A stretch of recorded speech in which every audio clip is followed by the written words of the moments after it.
आवश्यकता नहीं है। देखिए, वीरांगना सुमति वज्रसेन पर भारी पड़ रही है। वज्रसेन को जीवन भर के लिए सुमति का दास बनकर रहना होगा। अभी उन दोनों का द्वंद्व युद्ध समाप्त कहाँ हुआ है? देखती जाओ आगे क्या होता है।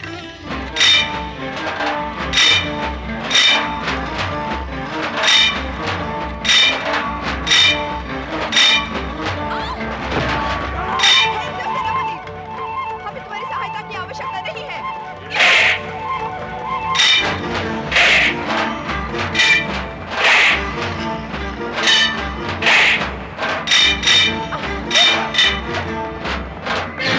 युवराज सुमति पराजित हो गई। बहुत अच्छे, मान गया कि तुम वीरांगना हो, परंतु मेरे निश्चय के अनुसार तुम मेरी धर्मपत्नी बनने के लिए विवश हो। यदि प्राणों की रक्षा की इच्छुक हो तो चलो मेरे साथ। नहीं, मार दो मुझे। किसी पुरुष से अपमानित और पराजित होकर मैं जीवित नहीं रहूंगी। एक निहत्थी अबला नारी को मारकर मैं अपनी वीरता को कलंकित नहीं करूंगा। यदि अपने वचन का पालन करना उचित समझती हो तो चलो मेरे साथ। नहीं, हम आपको इसके साथ नहीं जाने देंगे युवराज। हम अपने युवराज की रक्षा करना जानते हैं। सेनापति, राजकुमारी की रक्षा का दायित्व तो अब हमारा है। राजकुमारी को अपने वचन का पालन करना ही होगा। हमारे युवराज वज्रसेन ने राजकुमारी को पराजित किया है। वज्रसेन, दशार्ण देश की राजकुमार वज्रसेन, अर्थात हमारे शत्रु। एक शत्रु को अपनी शत्रुता का परिचय युद्ध से पहले देना आवश्यक होता है। वज्रसेन, तुमने अपने आप को छुपाकर मुझसे छल किया है। अब तो युद्ध समाप्त हो गया और तुम मेरी शत्रु भी नहीं रही। क्या हमारी होने वाली धर्मपत्नी भी हमारी शत्रु रह सकती है राजकुमारी सुमति? इसलिए अपने निश्चय के अनुसार अपनी पराजय स्वीकार कर लो और चलो मेरे साथ। निश्चय के परिणाम के अनुसार आपकी भलाई इसी में है राजकुमारी कि आप चुपचाप अश्व पर बैठकर हमारे साथ चली चलें।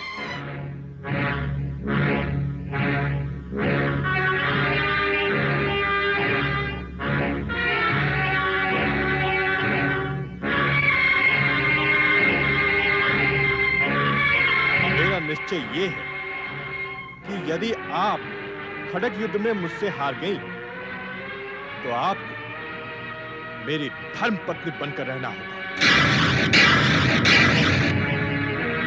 मेरा निश्चय ये है कि यदि आप खड़ग युद्ध में मुझसे हार गई तो आपको मेरी धर्मपत्नी बनकर रहना होगा। हमें तुम्हारा शक्ति परीक्षण का प्रस्ताव स्वीकार है। मैं स्वयं अपने अश्व पर जाऊंगी। मेरा अश्व प्रस्तुत हो।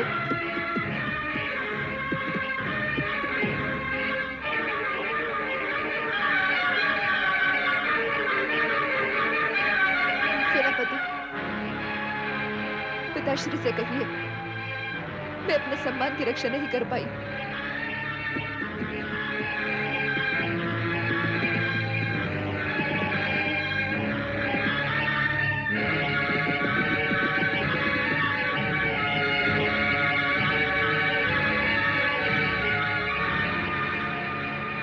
अब मैं महाराज को क्या मुंह दिखाऊंगा? यह एक वीरांगना नारी का अपमान है स्वामी। आपने वज्रसेन का पक्ष लिया और वह जीत गया। यह अन्याय है। यदि तुम इसे अन्याय समझती हो तो तुम इस अन्याय का परिमार्जन करने के लिए स्वतंत्र हो। जाओ, सुमति की सहायता करो। मुझे आज्ञा दीजिए स्वामी।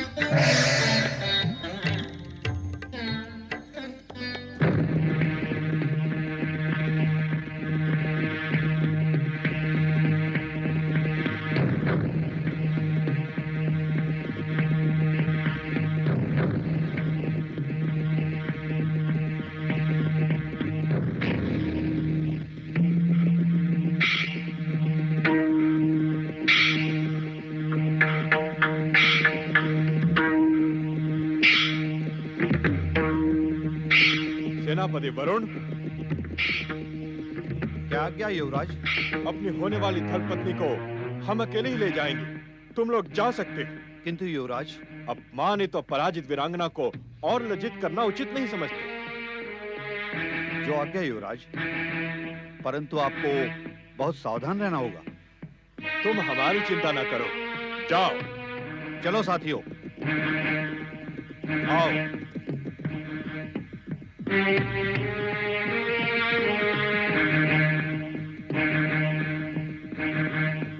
जिसने तुम्हें पराजित किया, अपमानित किया, उसके साथ क्या तुम धर्मपत्नी बनकर रह पाओगी?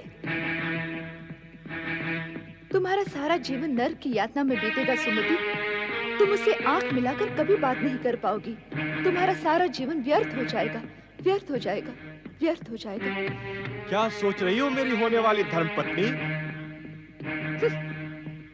तुम्हारा जीवन अमूल्य है सुमति।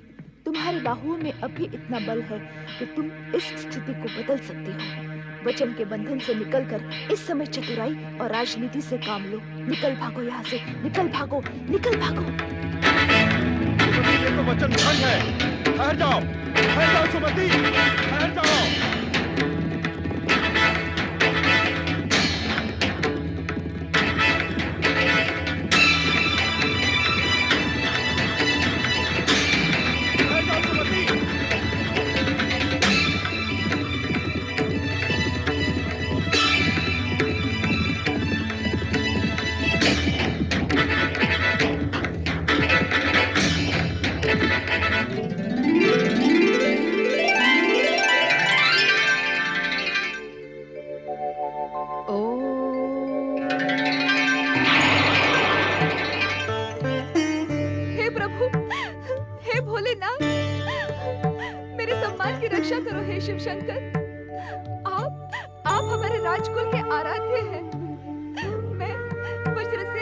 परीक्षण में हारने के कारण संकट में पड़ गई हूँ।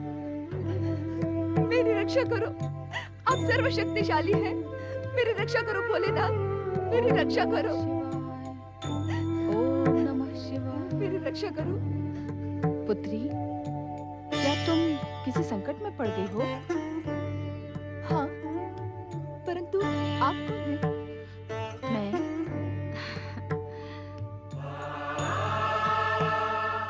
मैं एक शिवभक्त ब्राह्मणी हूँ। मुझे पूर्ण विश्वास है शिव पार्वती पर आस्था रखने वाला हर संकट से उबर जाता है। परंतु इस समय एक शत्रु मेरे पीछे पड़ा है और मैं पूरी आस्था के साथ शिव शंकर की शरण में आई हूँ। यह आस्था नहीं, शत्रु से बचने की घबराहट है। जिसके मन में आस्था होती है वो घबराता नहीं है। यदि तुम मेरे स्थान पर होती तो समझ पाती कि घबराहट में और कुछ नहीं सोचता, बस संकट से बचकर भाग निकलना ही होता है। मैं तुम्हारी स्थिति समझ रही हूँ पुत्री, इसीलिए कह रही हूँ कि ये घबराहट छोड़कर भगवान शिव के प्रति भक्ति भाव से एक प्रतिज्ञा करो। तुम्हारा संकट अवश्य टल जाएगा। प्रतिज्ञा? एक वचन के कारण मैं पहले ही संकट में पड़ गई हूँ। एक और प्रतिज्ञा मैं नहीं करूंगी। मेरी बात मान लो पुत्री, ये प्रतिज्ञा भगवान शिव के प्रति भक्ति की है। इससे तुम्हें उनकी कृपा भी प्राप्त होगी। क्या है वो प्रतिज्ञा? पूरी निष्ठा से 16 सोमवार व्रत करने की शपथ ले, तेरा कल्याण होगा। 16 सोमवार का व्रत? सोमवार तो बहुत दूर है, आज तो शनिवार है। सोमवार तक मेरी रक्षा कौन करेगा? यदि तुम इसी समय व्रत करने की शपथ लोगी तो तुम्हारी रक्षा स्वयं माता पार्वती करेंगी और भगवान शिव की कृपा भी तुम्हें अवश्य प्राप्त होगी। भविष्य की आशा पर मैं विश्वास नहीं करती। मुझे इसी समय शिव भगवान की सुरक्षा की आवश्यकता है। हमारे कुलाराध्य होने के नाते उन्हें मेरी रक्षा करनी ही होगी। मुझे इस संकट से उबारना होगा। तुम भगवान शिव को अपनी रक्षा करने के लिए विवश नहीं कर सकती पुत्री। भगवान शिव अपने सच्चे भक्तों की रक्षा स्वयं करते हैं, उन्हें विवश करने वालों की नहीं। अब भी मेरी बात मान लो। 16 सोमवार व्रत की शपथ ले लो, तुम्हारा संकट अवश्य टल जाएगा। मुझसे विवाद ना करो ब्राह्मणी माता, मुझे अकेली छोड़ दो। यदि भगवान शिव मेरी सहायता नहीं कर सकते तो मैं अपनी रक्षा स्वयं कर लूंगी। इससे ये सिद्ध होता है कि अपने कुल के आराध्य भगवान शिव के प्रति तुम्हारे मन में तनिक सी भी भक्ति नहीं है। वो भक्ति किस काम की जो समय पर काम ना आए। अब मुझे विश्वास हो गया है कि भगवान शिव और माता पार्वती की सहायता पर आस्था मिथ्या है। आपत्ति पड़ने पर कोई किसी की सहायता नहीं करता। लगता है संकट की काली छाया तुम पर मंडरा रही है।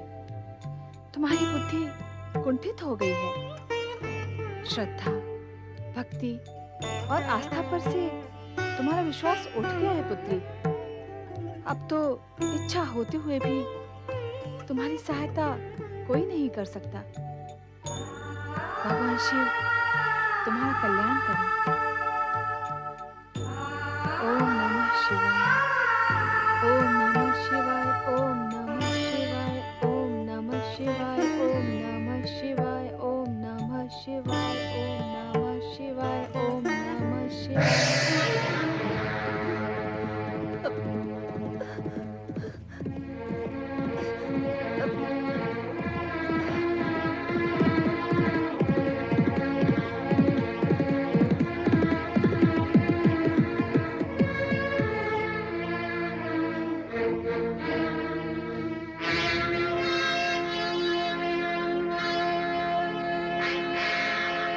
अश्वत्थ तो बाहर खड़ा है, ये कहां चली गई?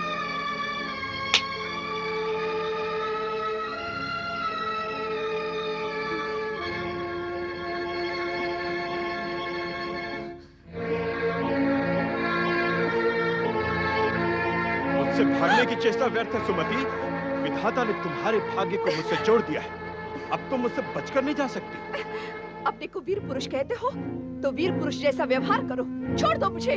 तुमने वचन भंग किया, मेरे साथ विश्वासघात किया, परंतु मैं अपने वचन पर अटल हूं।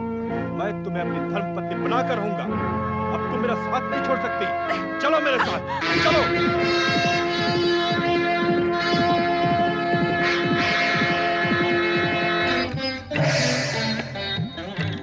क्या हुआ देवी? अपनी प्रिय सुमति को संकट से मुक्त किया या नहीं?